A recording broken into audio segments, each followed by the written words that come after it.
Muy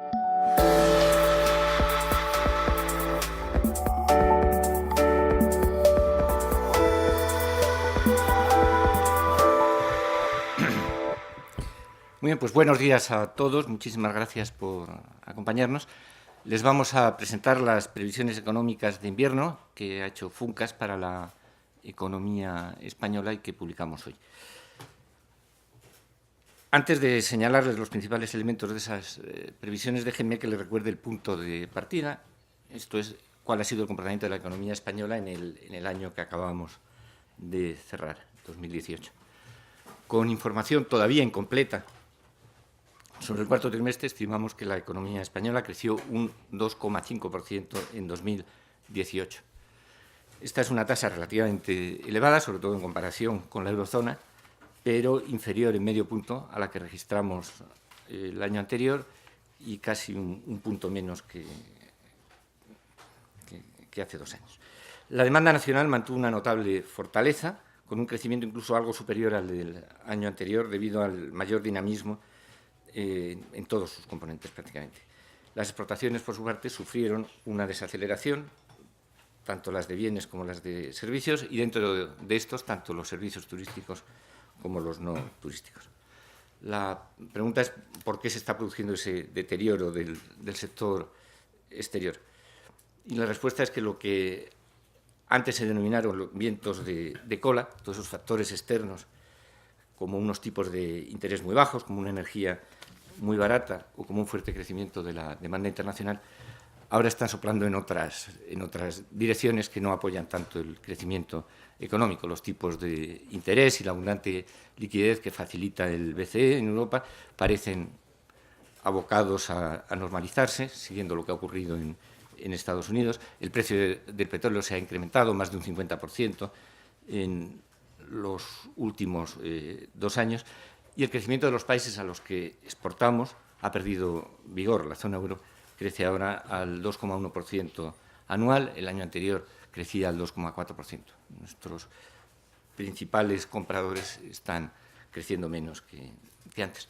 Y bueno, pues ese es el escenario del que partimos y a partir del cual hacemos nuestras previsiones. ¿Qué es lo que esperamos que ocurra en este año 2019 y también en los 2 siguientes, en el 20 y en el 21? Los datos conocidos en los últimos meses han llevado a nuestro servicio de estudios a rebajar 1/10 la previsión de crecimiento de la economía española para 2019. Tasa de crecimiento que fijamos ahora en el 2,1%, y esto como consecuencia, sobre todo, del deterioro del sector exterior. El dato supone una desaceleración de 0,4 respecto al 2,5% de crecimiento que tuvimos el año pasado, 2018, y de casi un punto en comparación al 3% de 2017. Esta tendencia de desaceleración se va a mantener previsiblemente en los 2 años siguientes, el 20 y el 21. Estimamos un crecimiento del 1,8% para 2020 y del 1,7% para 2021. Gran parte del debate, sobre todo en los medios, sobre la economía española, se centra en si crecemos mucho o poco, si ese 2,5% del año pasado, este 2,1% que anticipamos para 2019 es mucho o es poco. Pero lo verdaderamente importante es determinar si ese crecimiento es sostenible, si va a durar, si va a continuar a lo largo del tiempo. Y para saberlo es crucial examinar la composición del crecimiento, ver cómo los distintos sumandos que conforman ese crecimiento se están comportando. ¿Qué parte viene de nuestro crecimiento, de la demanda interna, y qué parte del sector exterior? Como saben, durante la salida de la crisis, la economía española se ha recuperado, sobre todo gracias al sector exterior y al crecimiento de las exportaciones. Esa es la forma virtuosa en la que hemos salido de la crisis. Sin embargo, en la actualidad y de manera creciente, el crecimiento de la economía española se está apoyando en la demanda interna, se está apoyando en el tirón del consumo,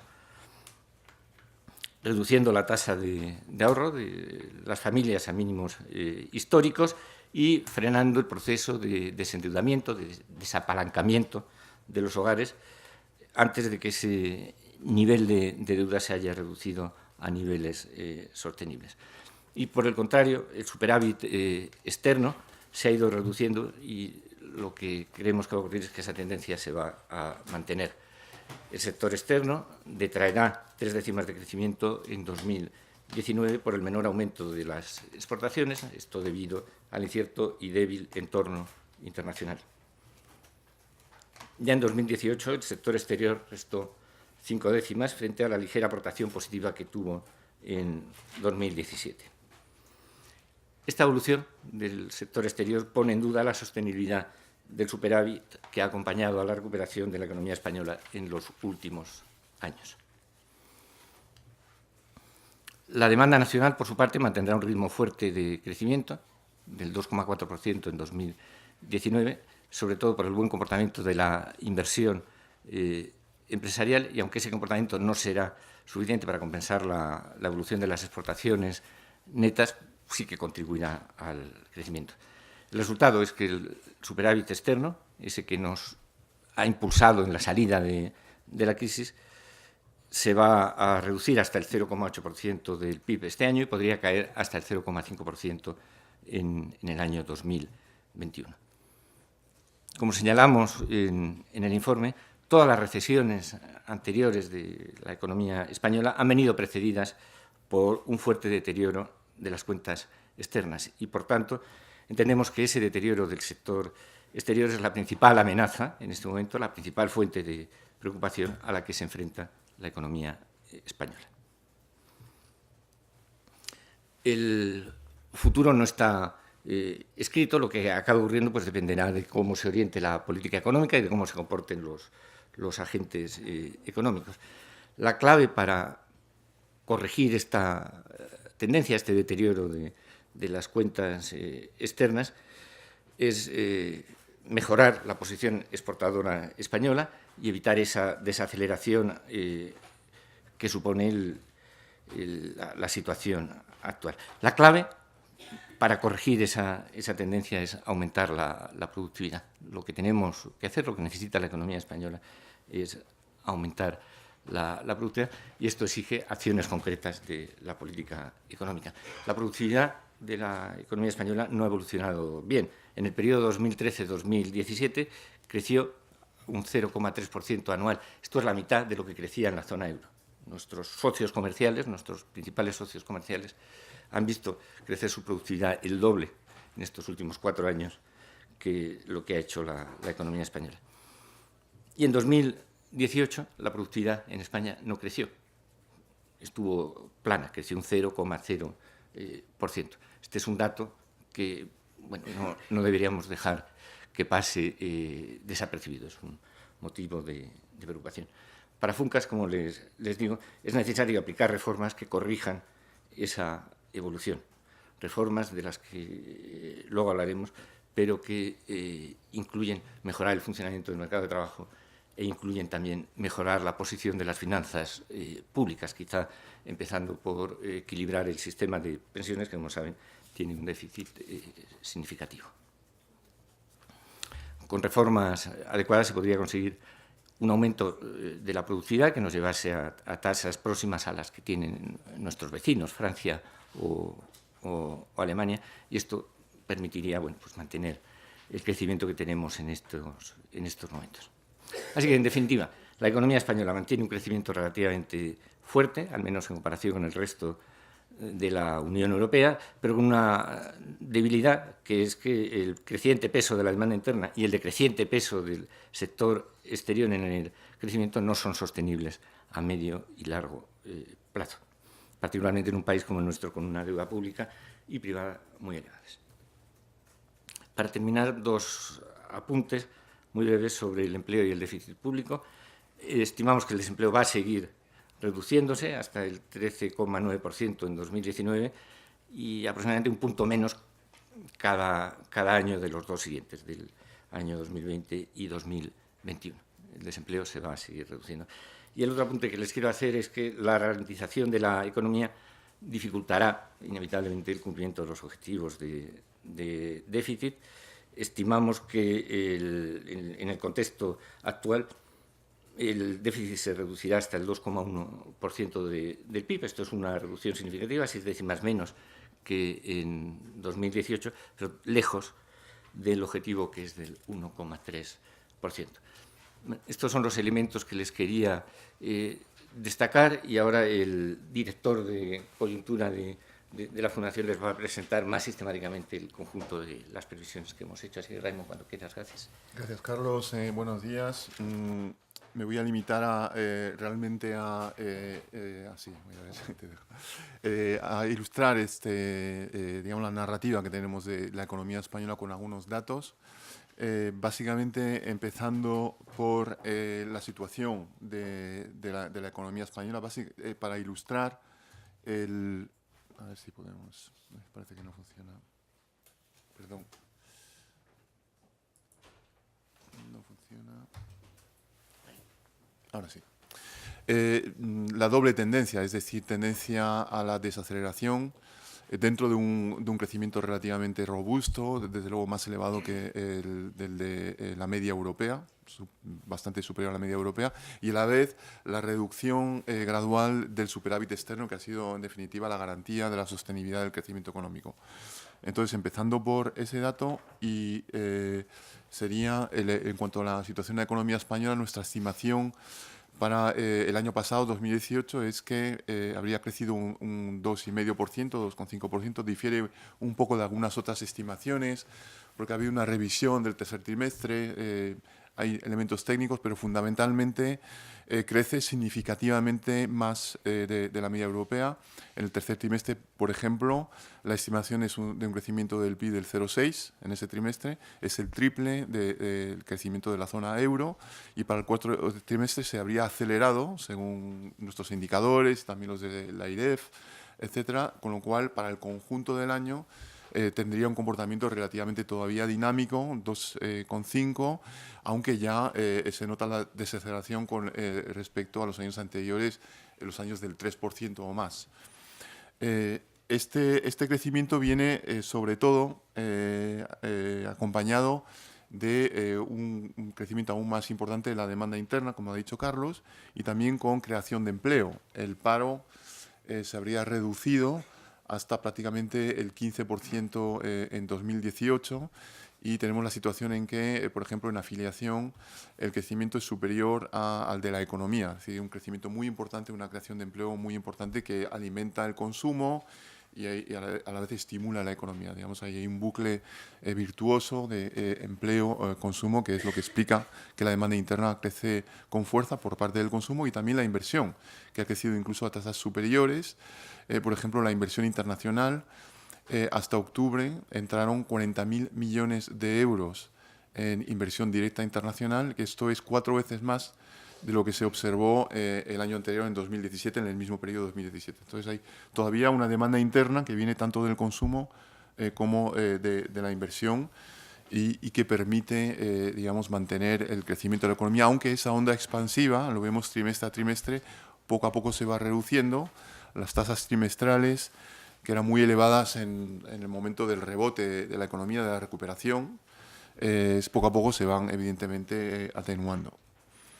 Y yo creo que esto es lo más importante, y es que, digamos, el dato relativamente nuevo, y es que ese crecimiento con excedente externo, que en cierto modo garantizaba y garantiza la sostenibilidad de la expansión, poco a poco se va reduciendo.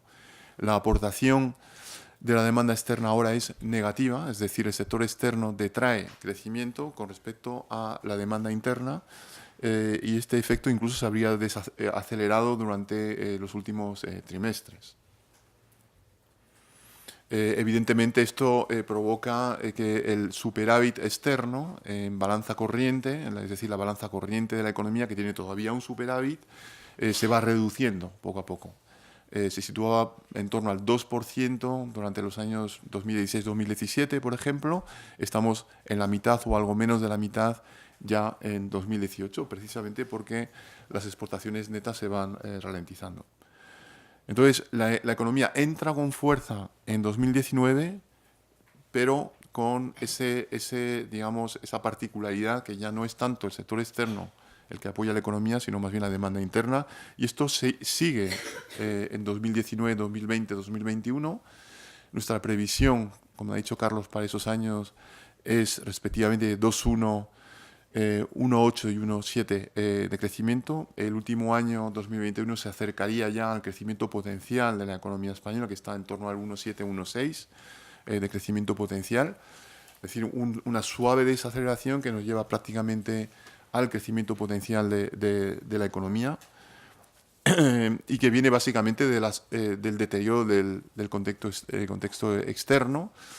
Para el conjunto de la eurozona, nuestra previsión para este año la hemos recortado hasta el 1,4, que está en torno a la media de los analistas internacionales y que refleja una preocupante desaceleración no solamente de la economía italiana, como sabemos que prácticamente ha entrado en recesión técnica, pero también de Francia. Las revueltas de los chalecos amarillos están dejando evidentemente un impacto en la economía, y también más sorprendentemente Alemania, que experimentó una reducción de su PIB en el tercer trimestre, cayó el PIB en el tercer trimestre, y después hay una discusión en este momento si ha seguido cayendo o no en el cuarto trimestre. Nosotros pensamos que no, pero en cualquier caso su crecimiento es muy débil comparado con las previsiones mucho más optimistas que se hacían hace algún tiempo. A esto se añade evidentemente las incertidumbres en torno al Brexit, que por supuesto ralentizan la economía británica y tiene un impacto indirecto sobre el resto de economías. Recordemos que España mantiene un superávit bilateral con Reino Unido de en torno a 7.000 millones de euros, 7.000 a 10.000 millones de euros, dependiendo del año. Es decir, prácticamente el conjunto del superávit externo de la economía española. Es decir, que estamos hablando de una cuestión central para la economía española, el desenlace final del Brexit. En cualquier caso, el contexto externo europeo se deteriora, y más allá de Europa, las tensiones comerciales y especialmente las tensiones entre Estados Unidos y China se están repercutiendo en el comercio internacional. Todos los analistas pronostican un enfriamiento del crecimiento de los mercados internacionales, que evidentemente también contribuye a eso que estamos diciendo, y es que el sector externo apoya menos el crecimiento de la economía española. Más concretamente, las exportaciones crecerían apenas un 2% este año, pese a que el precio del petróleo se reduce, con lo cual siempre tiene un impacto evidentemente positivo sobre la factura importadora, pero también un estímulo a la exportación. Y también se desacelera algunos elementos de demanda interna. El consumo de los hogares, como ha dicho Carlos, con una tasa de ahorro muy baja, fundamentalmente el mínimo de la serie histórica. Pensamos que se va, digamos, detener esa reducción de la tasa de ahorro, porque queda muy poco margen para que siga cayendo, con lo cual, pese a que los ingresos salariales aumentan, esto es insuficiente para mantener el crecimiento tan elevado del consumo privado que se ha producido estos últimos años. Y básicamente estos dos factores explicarían prácticamente toda la desaceleración que pronosticamos para 2019 y también para 2020-2021. ¿Qué significa desde el punto de vista del déficit público? Nuestra previsión, como ha dicho Carlos, es del 2,1% de déficit para este año, que se explica básicamente por el supuesto que hacemos en política presupuestaria de una prórroga de presupuestos, pero con una serie de medidas que ya se han adoptado y que entrarían en vigor. Es decir, que es un híbrido entre una prórroga absoluta y unos nuevos presupuestos, puesto que ya hay una serie de medidas fundamentalmente de ajuste de cuotas a la seguridad social, y por el lado del gasto en pensiones, en función de un ajuste, una revalorización en función de la inflación observada, y lo que implica el salario mínimo en cuanto a las bases de cotización. Es decir, que hay por una parte más ingresos y también más gastos. En cualquier caso, nos lleva una previsión de incremento de ingresos para el conjunto de administraciones públicas del 4,7%, no muy lejos de la elasticidad histórica con respecto al crecimiento de la economía, que el crecimiento de la economía nominal, digamos, a precios corrientes sería del 3,8%, y un incremento de los ingresos del 4,7%, y por el lado de los gastos un 3,3% de incremento, algo menos de crecimiento de la economía debido a que sería una prórroga, ¿no? Los presupuestos generales del Estado contienen una previsión de ingresos, de incremento de ingresos del 7,8%, pero ahí hay un elemento técnico, una complicación técnica de suministro de información inmediata de IVA, que se ha cambiado la contabilización del IVA. Sin esa contabilización del IVA, el crecimiento de los ingresos sería inferior, no del 7,8%, y de hecho está incluido en los presupuestos, sino del 6,2%.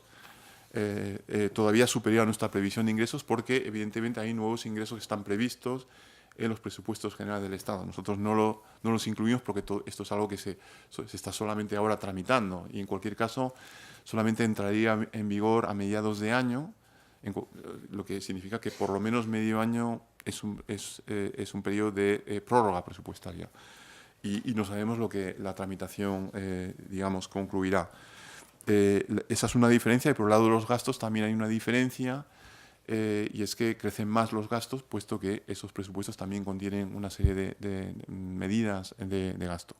Y es lo que explica que la previsión oficial de déficit es del 1,3%, si se incluye ese elemento técnico de contabilización del IVA, y 1,8%, según nuestra estimación, si se excluye ese elemento técnico, que en cualquier caso es un déficit que estaría por debajo de nuestra previsión, que es el 2,1%, un crecimiento, un déficit público del 2,1% del PIB, inferior al 2,7% que estimamos para 2018, y en cualquier caso pensamos que dentro de pocos meses se activará, digamos, la supresión del procedimiento de déficit excesivo, y entrará en vigor, digamos, el procedimiento normal de seguimiento del déficit público en nuestro país.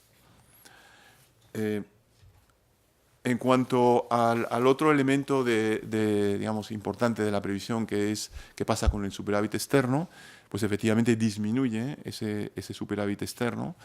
En balanza corriente pasaríamos de un superávit del 0,7 que tendríamos para 2018, paulatinamente, gradualmente al 0,4, una reducción, y una proyección tendencial llevaría al 0, es decir, desaparece el superávit externo para el año 2025. Este es el punto importante, que sin reformas, es decir, por la propia inercia de la onda expansiva, llegamos a un crecimiento económico que se acerca al potencial del 1,7, 1,6, y la desaparición del superávit externo.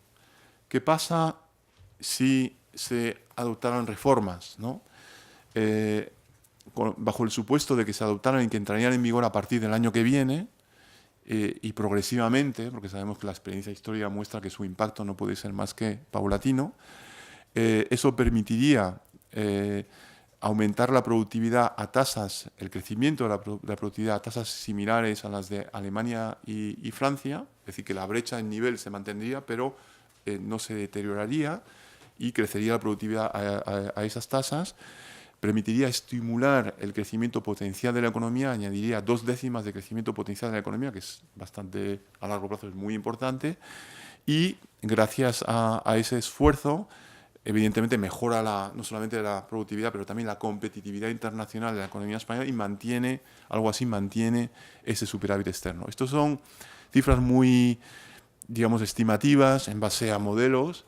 Es difícil saber exactamente a una décima más o menos si esto sería así o no, pero en cualquier caso esta sería la orientación de lo que permite aprovechar una serie de reformas en el mercado laboral para reducir la temporalidad, que es alta todavía en el mercado laboral español, para mejorar el funcionamiento de los mercados, y también para equilibrar el sistema de pensiones, que en definitiva son tareas pendientes todavía de la economía española. Esto permitiría a la vez mejorar el potencial de crecimiento, reducir el riesgo de desaparición del superávit externo, y a la vez también reducir la tasa de paro, y luego la base de creación, digamos, de un estado de bienestar. La tasa de paro para 2025 sería prácticamente un punto inferior a el escenario sin reformas. Esa sería nuestra estimación. Muchas gracias. Muchas gracias. Yo creo que la exposición ha sido muy didáctica, pero si quieren todos los detalles tienen la nota con todas las explicaciones y con todas las cifras, ¿no? Allí está el cuadro macroeconómico desglosado y otra información. Y de nuevo, muchísimas gracias por acompañarnos. Estas previsiones las hacemos todos los trimestres, así que seguro que nos volvemos a ver pronto. Gracias.